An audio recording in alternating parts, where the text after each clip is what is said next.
एक बात बताओ दोस्त, कल को कोई भी तुम अपनी माँ के साथ चल रहे हो, तुम अपनी बहन के साथ चल रहे हो, तुम अपनी प्रेमिका के साथ चल रहे हो सड़क पे, और दो तीन लड़के आके कुछ भी बदतमीजी कर दें, क्या तुम इतने प्रबल हो कि तुम उन दो तीन लड़कों को गिरा दो? क्या तुम में से ऐसी बात आती है कि तुम अगर वो दो तीन लड़के बदतमीजी कर रहे हैं तो एक का तो सर ही फाड़ दो? तुम है तुम में वो जान? अगर दोस्त वो जान नहीं है ना, मैं यहाँ पे सारे मर्दों से बात कर रहा हूँ जो अपने आप को मर्द समझ रहे हैं, तो तुम में इतनी जान है, तुम इतने अपने आप को प्रबल जान मानते हो कि तुम उनसे लड़ लोगे, कि उनसे भिड़ लोगे बिल्कुल फेस टू फेस?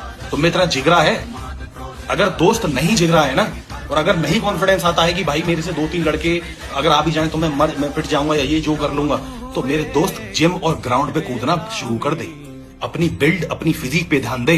इतना सारा तुम्हें जान होनी चाहिए कि कोई भी अगर आदमी आए तो तुमसे थरथरा जाए वो देख के कि नहीं भाई इस बंदे से नहीं भिड़ना, क्योंकि सराउंडिंग में नहीं आना, बिल्कुल भी उस प्रॉक्सिमिटी एरिया में नहीं आएंगे इसकी हम। एक बंदा, एक मर्द एक फिजिक लेके एक प्रॉक्सिमिटी एरिया बना के चलता है जिसके उस एरिया में कोई नहीं आता, उसकी प्रेमिका, उसकी माँ, उसकी बहन के अलावा। वो एक एरिया बनाओ अपने अंदर, वो ऐसा शरीर खड़ा करो। कल को तुम ऐसी सिचुएशन में फंस गए जहां तुम्हें फिजिकली हैंडल करनी है चीजें, तो क्या तुम में इतनी जान है? क्या तुम में इतना शरीर है? या फिर वही बैगी जीन्स, वही सूखे सी शर्ट, वही वो सब बनियान में घूम रहे हो तुम लोग हैं? इसलिए मेहनत करो अपनी फिजिक्स के ऊपर, अपने माइंडसेट के ऊपर। फिजिक तो खैर बाद में बन जाएगा, पहले माइंडसेट को स्ट्रॉन्ग करो, जिगरा लाओ। और दोस्त ये बहुत जरूरी है, मैन टू मैन एडवाइस दे रहा हूं आपको एज अ भाई मान के। इसलिए मेहनत कर अपनी फिजिक पे, बजाय हिलाने के।